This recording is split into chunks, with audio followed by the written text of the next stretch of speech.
የ2034ን የዓለም ዋንጫ የማዘጋጀት እድሉን ያገኘችው ያለ ተቃውሞ እንደነበር እናስታውሳለን እና በዚህ ዓለም ዋንጫ የሚሳተፉ ሀገራት ቁጥር ወደ 64 ከፍ ይላል የሚሉ መረጃዎች እየመጡ ነው የሚገኙትና ሳውዲ አረቢያ 64 ቢሆኑም በደስታ ለማዘጋጀት ዝግጁ ነኝ የሚል አስተያየቷን ሰጥታለች።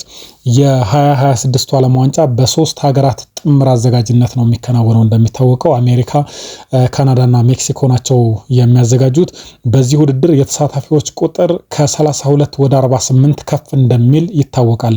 ከ1998 እስከ 2022 የቃጣር ዓለም ዋንጫ ድረስ የሚሳተፉት በዓለም ዋንጫ 32 ሀገራት እንደሆኑ ይታወቃሉና አሁን ምናልባት እንደተባለው ሳውዲ አረቢያ ላይ ወደ 64 ከፍ የሚል ከሆነ በእጥፍ ይጨምራል እንደማለት ነው።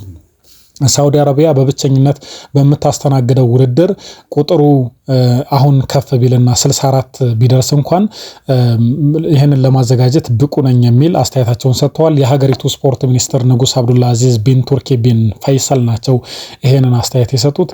እንደ ፈጣሪ ፍቃድ ለሁሉም ነገር ዝግጁ ነን ብለዋል። ይሄ የ64 ሀገራት ተሳትፎ ፍላጎት የመጣው ከደቡብ አሜሪካ ሀገራት ኮንፌዴሬሽን ከኮንሜቦል ፕሬዚዳንት አሌሃንድሮ ዶሚንጌዝ ነው። በ2030 ቁጥሩ ከ48 ወደ 64 ከፍ እንዲል ጥያቄ አቅርበዋል። እኚህ ሰው የ2030 ዓለም ዋንጫ 100ኛ ዓመት ክብረ በዓሉን የሚያከብርበት ስለሆነ በዩራጓይ ነው የተጀመረው እና ተሳታፊዎችም እንዲጨምሩ ፍላጎት አሳድረዋል። ኡራጓይ፣ አርጀንቲናና ፓራጓይ የኮንሜቦል ቢሮ ያለባቸው ሀገራት ናቸው።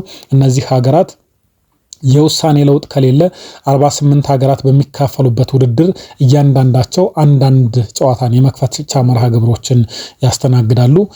ከዚያ በኋላ ደግሞ ቀሪ 101 ጨዋታዎች በሞሮኮ፣ ፖርቱጋልና ስፔን የዓለም ዋንጫ ይከናወናል። እንደዚህ ያሉ መርሃ ግብሮች ሲከናወኑ ተመልክተን አናውቅም። እንዳልኩት 100ኛ ዓመቱን ለማክበር ሲባል በተለያዩ ሀገራት እንዲከበር ቀደም ብሎ መወሰኑ ይታወቃል። የዓለም ዋንጫ ተሳታፊ ሀገራትን ቁጥር የማስፋት ሀሳቡ በበርካቶች ተቃውሞ ገጥሞታል። ከጥራትም አንጻር ነው። ምክንያቱም 32 ብሔራዊ ቡድኖችን እና 64 ብሔራዊ ቡድኖችን ማስተናገድ የውድድሩ ጥራት ላይ ከፍተኛ ተጽዕኖ እንደሚፈጥር ይታወቃል። የዩኤፋ ፕሬዚዳንት አሌክሳንደር ሴፈሪን አንደኛው ናቸው። ይሄ መጥፎ ሀሳብ ነው ብለው ተናግረዋል። የኮንካፋው ፕሬዚዳንት ቪክቶር ሞንታግሊያኖም እንደዚሁ ተቃውሞታል።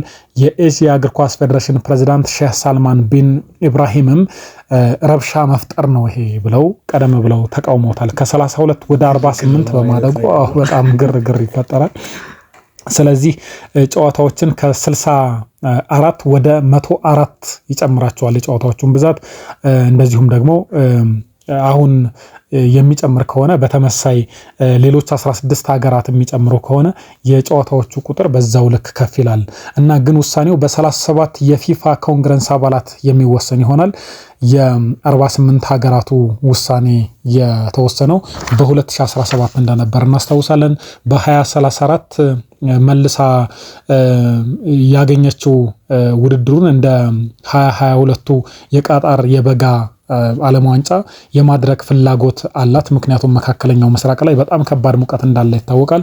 ስለዚህ የ2034ቱን ልክ እንደ 22ቱ የቃጣር ዓለም ዋንጫ ባልተለመደ መንገድ በእኛ ዓመቱ አጋማሽ ላይ የማከናወን ፍላጎት አለ። ሚኒስትሩ አብዱላ አዚዝ ግን እስካሁን ስምምነት ላይ ያለመደረሱን ተናግረዋል።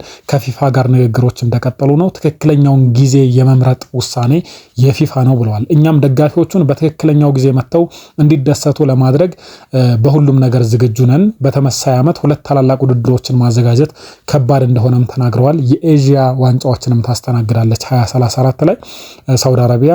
ሁለቱም አካላት ትክክለኛውን ጊዜ ይወስናሉ ብለው ተናግረዋል። ንጉሱ ከ2022 የቃጣር ዓለም ዋንጫ ዝግጅት ብዙ መማራቸውን ገልጸዋል። ከነሱ ጋር ንግግር እያደረጉም እንደሆነ ሐሳባቸውን አጋርተዋል።